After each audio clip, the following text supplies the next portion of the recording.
Haryana cabinet से बाहर होने के बाद अपनी नाराजगी और बयानबाजी को लेकर सुर्खियां बटोर रहे पूर्व गृह मंत्री अनिल विज आखिरकार भाजपा की अंबाला लोकसभा सीट से प्रत्याशी बंतो कटारिया के चुनाव प्रचार में कूद पड़े हैं। अपने विधानसभा क्षेत्र अंबाला छावनी में अनिल विज ने बंतो कटारिया के प्रचार के लिए विजय संकल्प यात्रा का आयोजन किया। इस यात्रा के बाद मीडिया से बातचीत करते हुए मंत्री अनिल विज ने बताया कि अंबाला छावनी में चुनाव प्रचार का श्री गणेश हो चुका है। उन्होंने कहा कि जिस तरह से इस रोड शो का बाजारों में फूल बरसाकर पटाखे बजाकर जगह जगह स्वागत हुआ है, इससे तो यह स्पष्ट होता है कि लोग और हमारे कार्यकर्ता पीएम नरेंद्र मोदी को एक बार फिर से देश का प्रधानमंत्री बनाने के लिए और 400 पार के नारे को साकार करने में हमसे भी 4 कदम आगे होकर तैयार हैं।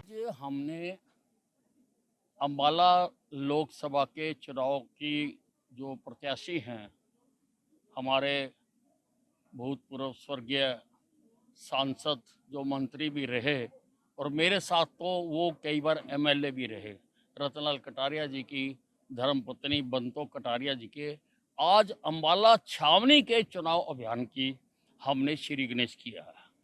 पहले हमने यहाँ पर पूरी श्रद्धा के साथ यहाँ पर हमने हवन किया है और उसके बाद हमने ये एक रोड शो करा। ये केवल ये इस कैंपेन का श्री गणेश है। आने वाले दिनों में, क्योंकि अभी समय बहुत पड़ा है, तो उन दिनों में हम करेंगे। हमने देख लिया कि एक एक आदमी, हमारा कार्यकर्ता भी और अंबाला की जनता ने जिस प्रकार से हर बाजार में, हर चौक चौक पर स्वागत किया है, लोगों ने फूल बरसाए हैं, लोगों ने पटाखे बजाए हैं जगह जगह पर, उससे लोगों का जो मूड है, जो लोगों की सोच है, वो परिलक्षित होती है। उसका पता लग गया कि लोग पूरी तरह से हमारे से भी 4 कदम आगे खड़े हैं नरेंद्र मोदी जी की सरकार बनाने के लिए और इस बार 400 पार का नारे को सफल करने के लिए। इसलिए ये आज का हमने कार्यक्रम किया। ऐसा है, हमारे देश में प्रजातंत्र है और प्रजातंत्र में ये जो मतदान का दिन होता है, इससे बड़ी बात नहीं की जा सकती है। सबको प्रचार करने का अधिकार है। किसान भाई भी अपना प्रचार करें, हम अपना प्रचार कर रहे हैं, लेकिन हमें कानून अपने हाथ में नहीं लेना चाहिए। हमें ये किसी को रोकना नहीं चाहिए। आप जाके लोगों को अपनी बात समझाओ, हम अपनी समझा रहे हैं।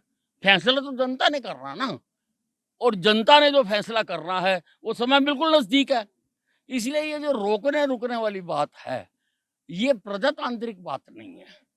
तो सबसे मैं यही कहना चाहूंगा कि सबके अलग अलग मत हो सकते हैं, होते ही हैं, विचारधारा अलग अलग हो सकती है, मुद्दे अलग अलग हो सकते हैं।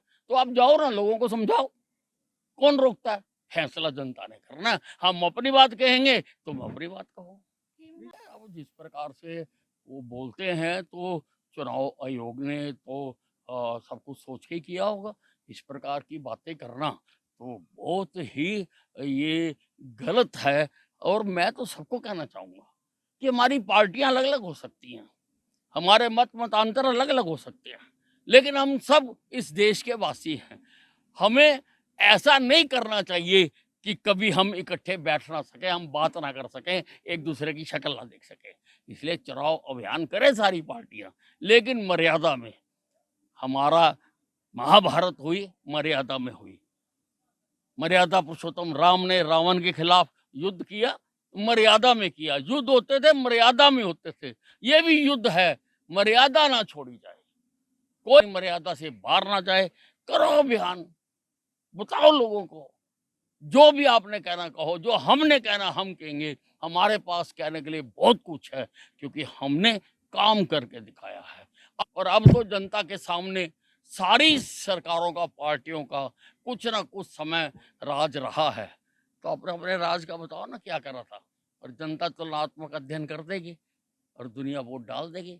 अब तो बाजार में कोई कपड़ा भी खरीदने जाता है तो वो देखता भी पुराना किस मिल का था, चला था नहीं चला था, वो देख के फिर वो छांट के कपड़ा लेता है। तो ये तो देश बनाने की बात है। तो सब तुलनात्मक अध्ययन करें कि यहाँ कांग्रेस की भी सरकार रही, क्या था, इनेलो की भी सरकार रही, क्या था, भाजपा की सरकार थी, क्या था, इन का तुलनात्मक अध्ययन करें ना, सारे देश में ऐसे ही करें और उसके बाद कमरा बंद करके घर के सारे जीव बैठे और सोचे कि वोट का हक किसका बनता है। मुझे पक्का विश्वास है कि फैसला हमारे हक में होगा। ये जो ओपिनियन पोल होते हैं, ठीक है, मैं उनका भी वो नहीं करता हूँ, वो भी एक साइंस है, अपने तरीके से करते हैं, लेकिन हम भी करते हैं। मैं तो सड़क पे बैठ के राजनीति करता हूँ, सारा दिन लोगों की सुनता हूँ, मुझे किसी से जाके पूछने की जरूरत नहीं है। मैं तो जनता के बीच में बैठता हूँ और जनता का भाव मैं जानता हूँ। देखिए ऐसा है, अब मुकाबले में जो यहाँ पार्टी है, कांग्रेस पार्टी है, और कांग्रेस पार्टी के पास कोई संगठन नहीं है। 10 साल से वो अपना संगठन नहीं बना पाई। कुछ धड़े हैं, भिड़ते रहते हैं आपस में, एक हुड्डा धड़ा है, एक एसआर के धड़ा है, फिर कुछ और धड़े हैं, लड़ते रहते हैं। और टिकट देने की प्रक्रिया जो होती है ना, ये बड़ी सिस्टमैटिक होती है। हमारे तो पन्ना प्रमुख से लेके पन्ना प्रमुख, बूथ प्रधान, वार्ड प्रधान, मंडल प्रधान, हल्के का प्रधान, लोकसभा का प्रधान, स्टेट का प्रधान, हमारे तो सारा ऐसे ढांचा बना हुआ है। तो हमारे तो आसान है, इनका तो कोई ढांचा है नहीं, किससे पूछे। ये तो जैसे मंडी होती है ना, सब्जी मंडी आपने देखी कभी? सब्जी मंडी में जब सुबह सब्जी आ जाती है तो आड़ती बोली लगाता है, रेहड़ियों वाले आते हैं, जो ज्यादा भाव देता वो ले जाता है। तो ये तो बोलियां लग रही हैं, जो ज्यादा बोल भाव कर देगा उसको टिकट मिल जाएगी, इसीलिए उसमें देर लग रही है, देर लगती है।